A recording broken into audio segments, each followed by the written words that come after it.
สบายดีอันนี้แม่นงานบุญปีใหม่ลาวอยู่ที่วัดสะเกียวตอนนี้ก็กำลังกาเกี่ยมทุกอย่างมีห่านขายเครื่องที่คนลาวห่านขายเครื่องเลยครับเป็นบอลที่เขานางเด่นแต่ละปีนี่แม่นงานบุญปีใหม่ลาวประจำปี2024อยู่ที่วัดลาวที่นิมิตรซากิโนเมืองฟอร์ตเวิร์ธรัฐเท็กซัส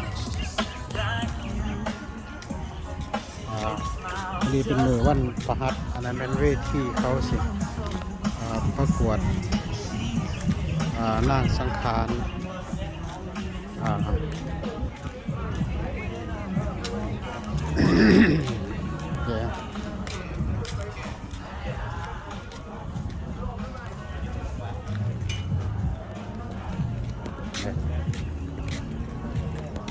อย่างเด็ด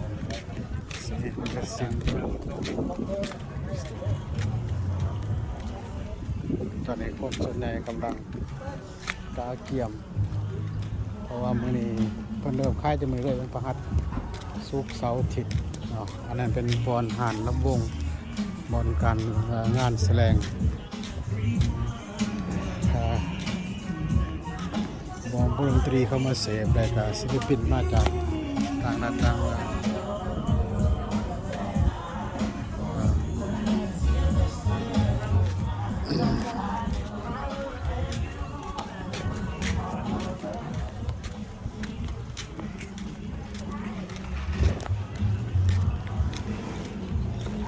วัดลาวทิพย์นิมิตรซากิโนเป็นวัดเก่าแก่ของรัฐเท็กซัสสร้างขึ้นหลายสิบปีแล้วเนาะก็ถือว่าเป็นวัดอันดับหนึ่งของเท็กซัสกับแม่นที่ใหญ่ครบ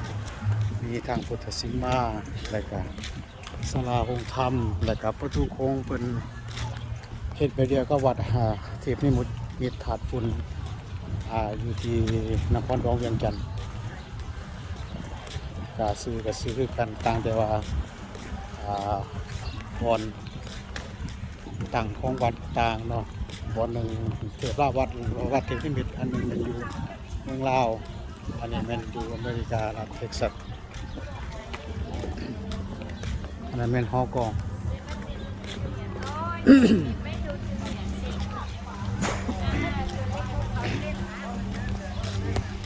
ครูบาอาจารย์กำลังการเกี่ยมอันนี้มันศาลาของธรรมคือวัดลานอันนี้พระสงฆ์อันนี้เป็นคนเขามาขายเครื่องอย่างเนาะกำลังขายเครื่องก็กระจับจองจะได้ปีขายเครื่องขายของอันนี้ยังฉะนั้นอาจารย์ก็กำลังแต่งรถนางสังขาร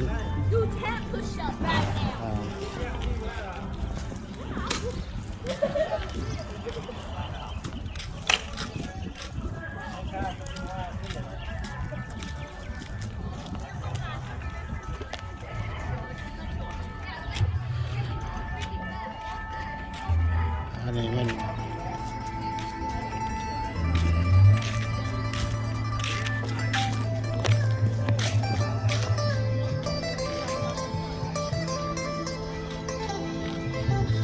ตกแต่งสถานที่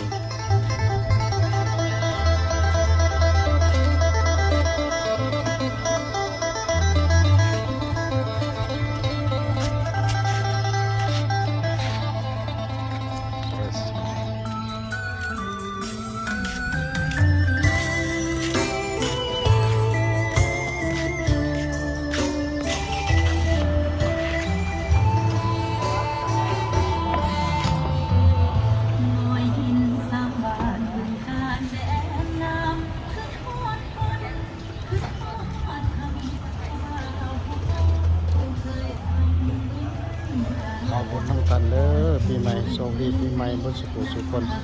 ทางนี้ลำด้วยอันนี้เต้นแต่ละวันนอกคนกระจองไว้แต่ละปีบุคคลที่มาขายเครื่องว่าจะเป็นอาหารการกินเครื่องบูชาต่างๆในการเสื้อผ้าเสื้อมง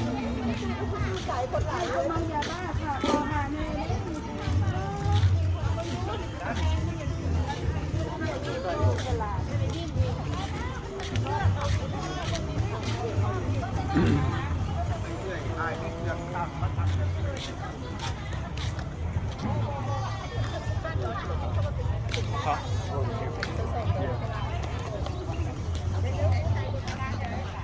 แอบเข้าโหดเข้า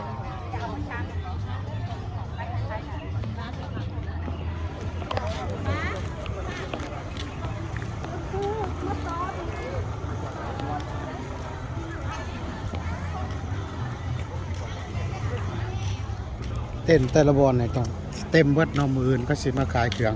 เขาเริ่มเป็นทางการมืออื่น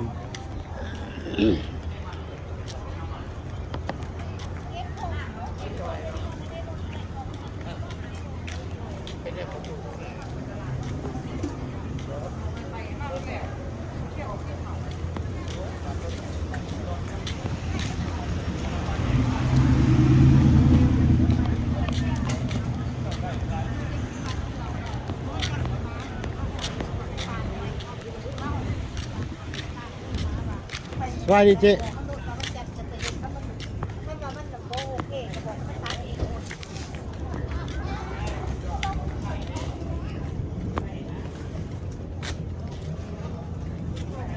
ก็สิมีแต่ตัวนี้เนาะ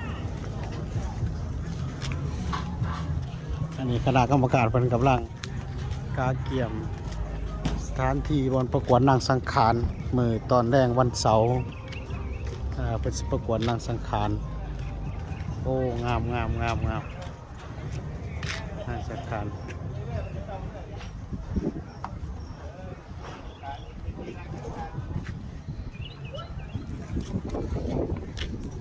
แล้วก็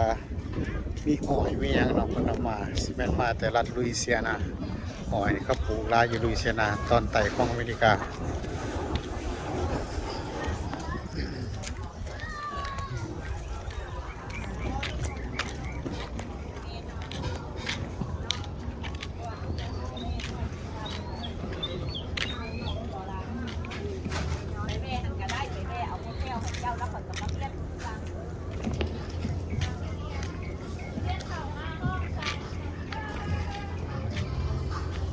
โอ้บังคลาม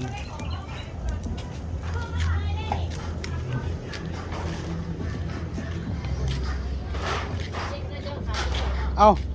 มาเปิดมื้อนี้เดี๋ยววะพี่เอาไอเซลด้วยสินะฮะโอ้ฟอได้หน่อยวะ ขลามแล้วแซ่บเลย หลามแซ่บได้ใช่ไหม ว่าชิมก่อนเนี่ยคอยกิน หลาม ใส่กับข้าววะ ใส่ตัว โอ้กิน ต้องใส่บักข้าว ขลามบ้านเลยไม่ใส่ข้าววะฮะ ต้องเป็นเมียกินเลยบังคลามแสบวะเนี่ย ติดเกี่ยวอยู่ได้หนิเห็นบ่เห็นบ่ โอ้ เอามาซีใหม่อีกมันนู้นนี่ บ่กินบ่ไรใส่บักข้าวกินบ่ไรต้องให้เมียกิน เมียอยู่บ้าน เด้เมียอยู่นี่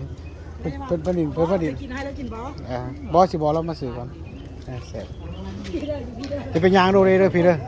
ข้าวป่นเด้ โอ้เจ้าเย้เจ้ามันจะไปโลเลยเลยกว่าอยู่ไงนี่